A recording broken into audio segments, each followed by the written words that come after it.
Clarify کر سکوں.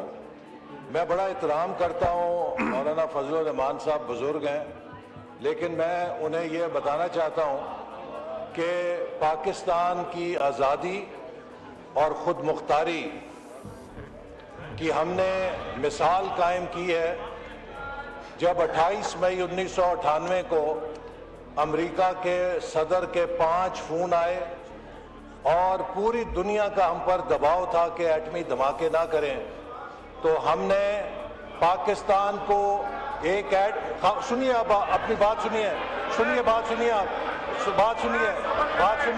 اگر آپ بات نہیں سنیں گے جواب سنیے تو آپ کیا ایکسپیکٹ کرتے ہیں جب لیڈر آف دا اپوزیشن بولیں گے تو ان کو بولنے دیں گے؟ حوصلہ کیجئے. جی جی ہم بھی مسلمان، آپ ہم سے بڑھ کے نہیں، ہم آپ جتنے مسلمان ہیں. سنیں تو جناب اسپیکر، جب پاکستان کو ہر طرف سے دباؤ کا سامنا تھا، ہم نے جرأت کے ساتھ وہ فیصلہ کیا اور پاکستان مسلم لیگ پاکستان کی ماں ہے. پاکستان کا دفاع، پاکستان کی سلامتی، اس کے اوپر ہم کسی سے درس لینے کے محتاج نہیں ہیں. ہم پاکستان کی آزادی کے محافظ ہیں، پاکستان کی خود مختاری کے محافظ ہیں. اب میں نے ہم کسی قیمت پہ میں نے اچھد بھائی صاحب کو 1 منٹ کے لیے دینا تھا، اب نہیں دوں گا بیکاز آپ ان کی بات نہیں سن رہے تو پھر ان کی کیسے سننے دوں گا؟ میں نہیں دوں گا. نہیں، حوصلہ پیدا کریں. اب سچی بات سنیں تو الحمدللہ اس حکومت کے ہوتے ہوئے جس کی بھاگ دوڑ اس جماعت کے ہاتھ میں ہے جو پاکستان کی بانی ہے، پاکستان کی سلامتی اور پاکستان کی سوورینٹی پر کوئی خطرہ نہیں ہو سکتا اور نہ کوئی میلی نگاہ کے ساتھ دیکھ سکتا ہے. ہم نے مارکہ حق میں مسلح افواج نے اور حکومت نے ثابت کیا کہ اگر کوئی پاکستان پر میلی نگاہ ڈالے گا تو ہم اس کی آنکھیں نوچنے کی صلاحیت رکھتے ہیں. تو ہمیں کوئی بزدلی کا تانا نہیں دے سکتا، ہمیں کوئی غفلت کا تانا نہیں دے سکتا. جناب والا، اس وقت بہت آسان ہے ٹھنڈے کمروں کے اندر، ٹھنڈے ایوانوں کے اندر ہم تقریر کریں فلسطین کے اوپر. ہم سب، ہمارے دل مجروح ہیں، چھلنی ہے جو ظلم ہوا ہے، لیکن عالم اسلام کے ممالک نے مل کر ایک انیشیٹو لیا کہ اس قتل و غارت گری کو رکوایا جائے. جس امن کو فلسطین کے عوام نے سیلیبریٹ کیا، آج ہم اس امن کو قبول کرنے سے انکار کر رہے ہیں.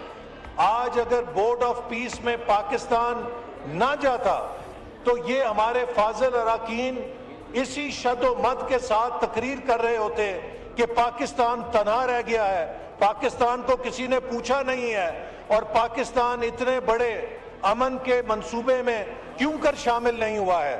یہ آج اگر پاکستان کو سینٹر سٹیج ملا ہے کہ ہم اپنے برادر اسلامی ملکوں کے ساتھ مل کر فلسطین میں اور غزہ میں امن کے لیے کنٹریبیوٹ کر سکتے ہیں، تو یہ پاکستان کی ایک بہت بڑی سفارتی کامیابی ہے جس کے اوپر ہمیں خوشی منانی چاہیے، بجائے یہ کہ ہم یہ کہیں کہ ہم ایک سائٹ پہ کھڑے ہو جائیں. جناب والا، کیا آپ مجھے بتائیے سعودی عرب مسلمان ملک نہیں ہے؟ کیا پاکستان کا بہترین دوست ملک نہیں ہے؟ کیا ترکی مسلمان ملک نہیں ہے؟ کیا وہ پاکستان کا بہترین دوست نہیں ہے؟ کیا قطر مسلمان ملک نہیں ہے؟ کیا وہ پاکستان کا بہترین دوست نہیں ہے؟ کیا یو اے ای مسلمان ملک نہیں ہے؟ کیا پاکستان کا بہترین دوست نہیں ہے؟ اسی طرح کیا بحرین مسلمان ملک نہیں ہے؟ کیا مصر، جارڈن، کویت، موراکو، ازبکستان یہ اسلامی ممالک نہیں ہیں؟ کیا یہ مسلمانوں کے قتل عام میں حصے دار بننے کے لیے شامل ہوئے ہیں؟ اصل بات یہ ہے کہ اسلامی ممالک کے نمایاں جو ملک ہیں ان کو ایک موقع ملا ہے کہ وہ اس بورڈ کے ذریعے فلسطین کے عوام کے حقوق کے لیے اور امن کے لیے اپنا کردار ادا کر سکیں. اور میں اس بات کو اس ہاؤس سے دہراتا ہوں کہ ہمارا موقف وہی ہے جو پاکستانی قوم کا موقف ہے کہ اسرائیل ایک جارے، ایک سفاک اور ایک ظالم ملک ہے کہ جس کے ہاتھوں، نیتن یاہو کے ہاتھوں، مسلمانوں اور فلسطین کے لوگوں کے خون سے رنگے ہوئے ہیں ہمارے اس اصولی موقف میں کوئی فرق نہیں ہے, کوئی تبدیلی نہیں ہے, اور اسی موقف کے ساتھ ہم اس بورڈ کے اندر شامل ہوئے ہیں تاکہ ہم اپنے برادر اسلامی ملکوں کے ساتھ مل کر فلسطین میں امن کے لیے اپنا کردار ادا کر سکیں.